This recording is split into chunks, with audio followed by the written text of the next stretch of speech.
Les prédateurs existent parmi nous. Quelqu'un qui prétend être votre ami peut vous manipuler à votre insu. Les psychopathes rôdent dans la société, prêts à transformer votre vie en cauchemar avant même que vous ne vous en rendiez compte. Je vais vous expliquer comment ils se comportent, ce qui guide leurs pensées et surtout, comment vous pouvez vous protéger. La psychologie des psychopathes, comment reconnaître et gérer les prédateurs cachés. Faites bien attention. Il existe une menace réelle que vous devez apprendre à affronter. Imaginez rencontrer une personne qui, en apparence, semble parfaite, charismatique, sûre d'elle, avec un sourire qui dissipe instantanément tout soupçon. Elle se rapproche de vous, mais progressivement, de petits mensonges et des signes subtils commencent à apparaître, jusqu'à ce que vous vous retrouviez pris dans une toile de manipulation.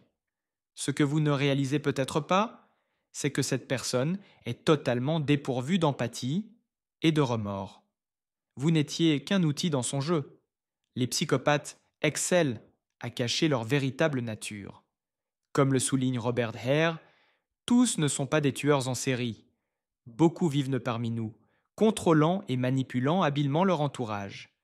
Quand vous découvrez leur véritable nature, il est souvent trop tard. Comprendre leur fonctionnement peut toutefois être la clé pour éviter de devenir leur prochaine victime.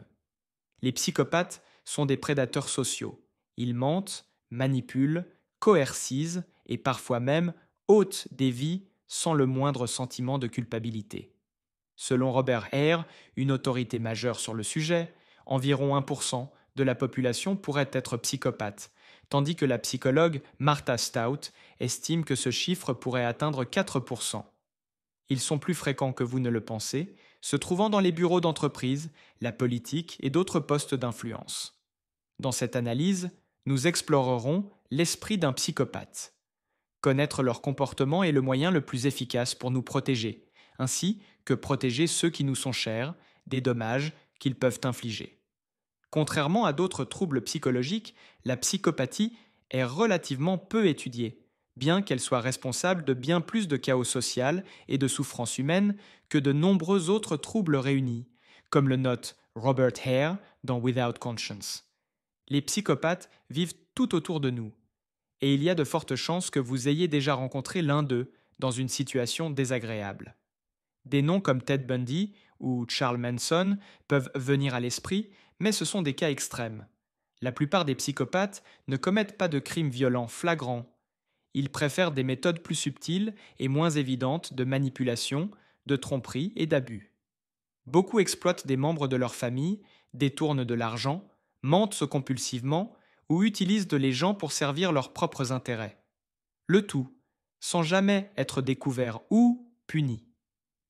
Comme le souligne Martha Stout dans The Sociopath Next Door, la majorité des psychopathes ne sont pas derrière les barreaux. Ils vivent parmi nous, se fondant parfaitement dans la vie quotidienne. Ce qui empêche la plupart des gens d'exploiter ou de nuire aux autres, c'est la conscience. Nous éprouvons de l'empathie, ressentons de la solidarité et, lorsque nous faisons du mal à quelqu'un, la culpabilité nous envahit. Les psychopathes, en revanche, sont totalement dépourvus de conscience. Ils ne peuvent ressentir ni empathie ni remords. Les liens émotionnels, tels que l'amour ou l'amitié, n'ont aucun sens pour eux. Les personnes ne sont que des instruments, des objets ou des ressources à utiliser et à jeter. Ce vide émotionnel permet aux psychopathes de commettre des actes cruels à plusieurs reprises, sans hésitation ni conflit moral.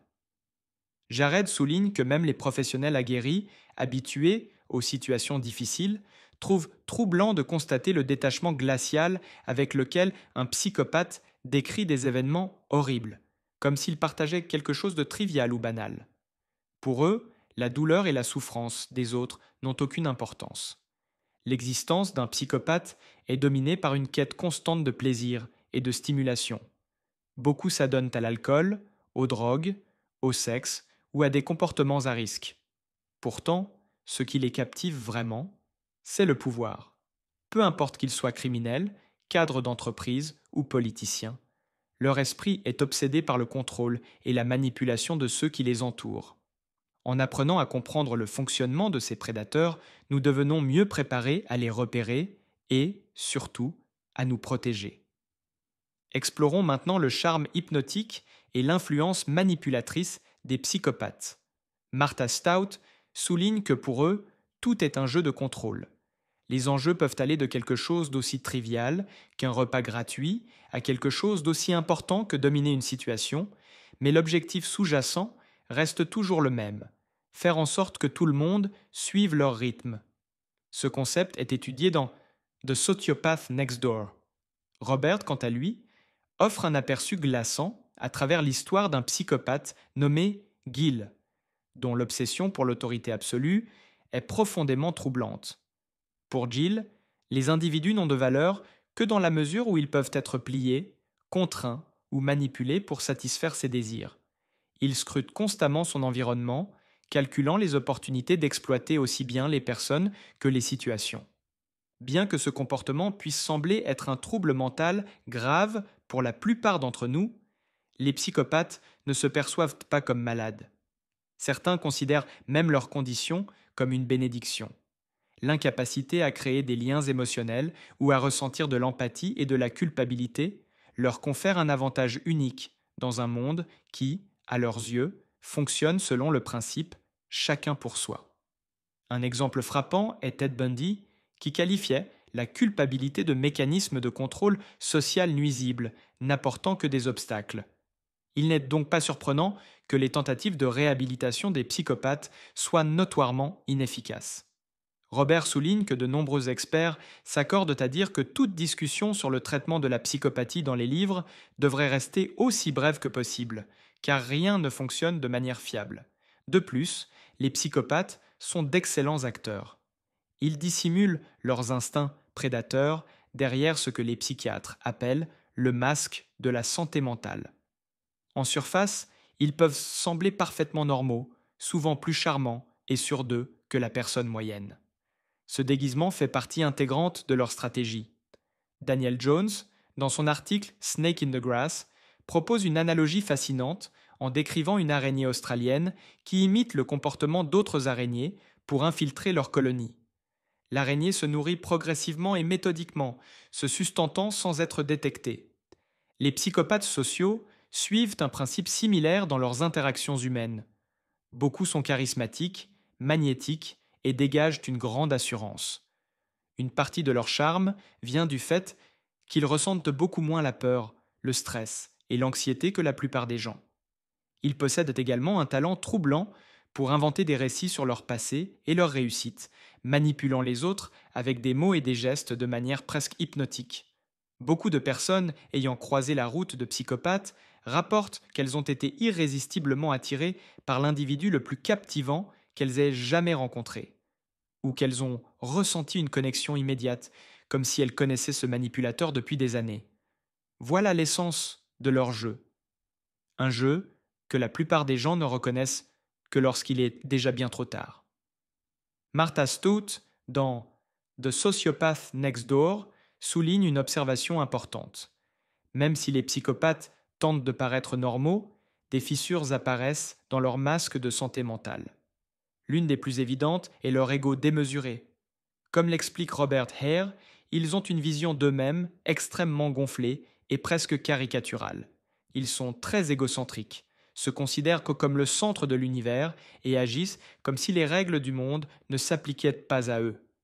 Une autre caractéristique frappante se trouve dans le regard des psychopathes. Pour certains, regarder un psychopathe dans les yeux revient à observer un reptile, froid, vide et intense. Qu'ils soient heureux ou en colère, leur regard reste immuable, provoquant malaise et frissons chez ceux qui croisent leur chemin. Cela a alimenté des théories étranges sur des humanoïdes reptiliens, mais en réalité, il s'agit simplement d'un reflet du vide émotionnel de ces individus. Certaines personnes se sentent intimidées, comme une proie face à un prédateur, tandis que d'autres sont manipulées, sans même se rendre compte de ce qui se passe. Observer la manière dont un psychopathe communique peut également révéler beaucoup de choses. Ils ont souvent du mal à maintenir un récit cohérent, passant d'un sujet à un autre, ou donnant des réponses qui n'ont que peu de sens. Lorsqu'on les met sous pression, ils ont tendance à éviter la question, à détourner le sujet, ou à répondre avec quelque chose de complètement hors contexte.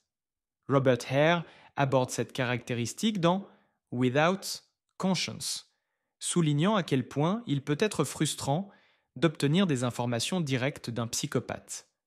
Et il y a plus. De nombreux psychopathes utilisent un langage corporel théâtral lorsqu'ils parlent, gesticulant de manière exagérée, comme pour illustrer chaque mot. Pour les chercheurs, cela peut indiquer la manière dont leur cerveau traite les émotions et les idées, mais ces gestes ont également une fonction stratégique. La distraction. Ils détournent l'attention des mensonges ou des incohérences dans leur discours. Dans une étude de cas, Hare a observé un psychopathe accompagnant son récit de mouvements amples et d'expressions exagérées, créant une performance qui a finalement trompé l'intervieweur. Les origines de la psychopathie restent largement inconnues, mais les études suggèrent qu'elles résultent à la fois de facteurs génétiques et environnementaux. En d'autres termes, elle est influencée non seulement par les expériences de vie, mais aussi par la nature innée. Martha Stout souligne qu'il n'existe pas de preuves suffisantes liant le manque d'empathie, une caractéristique centrale de la psychopathie, aux traumatismes infantiles. Les psychopathes semblent moins affectés par les expériences négatives, ce qui les distingue de la majorité des personnes. Malheureusement, l'impact des psychopathes sur la société est accentué par le contexte actuel. Avec la centralisation politique croissante, des gouvernements intrusifs et des technologies permettant un contrôle accru, les conditions sont idéales pour que les psychopathes accèdent au pouvoir. Charismatiques, manipulateurs et dépourvus d'empathie ou de peur commune, ils savent exactement comment se positionner et gravir les hiérarchies sociales et professionnelles, entraînant souvent des conséquences désastreuses pour tous ceux qui les entourent. Le psychiatre polonais Andrzej, dans son livre Political Ponerology, a inventé le terme pathocratie pour décrire un système politique contrôlé par des psychopathes. Il mettait en garde, sans une meilleure prise de conscience des risques posés par cette classe prédatrice, nous pourrions voir un tel gouvernement devenir une réalité complète. Sky a expliqué que la pathocratie se produit lorsqu'une petite minorité pathologique prend le contrôle d'une société composée majoritairement de personnes ordinaires. Le danger devient critique lorsque des individus présentant des traits psychopathiques accèdent à des postes de pouvoir, car ils peuvent déclencher une vague de comportements psychopathiques chez des personnes qui, normalement, n'auraient pas de telles tendances. Dans un système pathocratique, aucune sphère de la société ne peut prospérer ou se développer sainement. L'économie, la culture, la science, la technologie et la gouvernance en pâtissent tous. À mesure que la pathocratie s'installe, chaque institution commence à s'affaiblir et à se détériorer, ralentissant progressivement le progrès social et sapant le bien-être de l'ensemble de la communauté. Arrivé à ce point, je tiens à exprimer ma profonde gratitude. Il n'est pas facile d'aborder un sujet aussi complexe et aux multiples facettes, et pourtant vous êtes resté jusqu'à la fin, ce qui en dit long sur votre caractère. Peut-être était-ce votre désir de vous protéger ou de protéger quelqu'un que vous aimez. Peut-être était-ce une simple curiosité de découvrir les recoins cachés de l'esprit humain. Quelle que soit la raison, vous avez fait un pas important vers un savoir qui peut véritablement transformer votre vie. Permettez-moi de partager quelque chose de personnel. Lorsque j'étais plus jeune, j'ai rencontré une personne qui semblait parfaite, charmante, intelligente, le genre de personne capable de captiver n'importe qui. Peu à peu, tout ce que je croyais réel a commencé à s'effondrer. J'ai réalisé que ce n'était ni de l'amitié, ni un intérêt sincère. C'était un jeu cruel de manipulation et de contrôle. La sensation d'être prise au piège dans cette toile est quelque chose que je n'oublierai jamais. C'est pour cela que je m'efforce de partager ce type de contenu. Je ne veux pas que quelqu'un se sente perdu ou impuissant face à des prédateurs cachés. Je veux que vous, ainsi que tous ceux qui visitent cette chaîne, appreniez à reconnaître les pièges et surtout à savoir que vous n'êtes pas seul. Si vous êtes arrivé jusqu'ici, cela montre que vous valorisez la vérité. Ensemble, nous pouvons construire un espace où le savoir donne du pouvoir, où nous partageons nos expériences et trouvons des moyens de protéger non seulement nous-mêmes, mais aussi ceux que nous aimons. C'est pourquoi je vous remercie sincèrement de m'accompagner dans ce voyage. Lorsque nous faisons la lumière sur les ombres, nous montrons aux prédateurs qu'il n'y a pas de place pour la peur ici, seulement pour la force, l'unité et une abondance de lumière. Jusqu'à la prochaine fois, souvenez-vous que cette communauté vous soutient à chaque étape de votre chemin.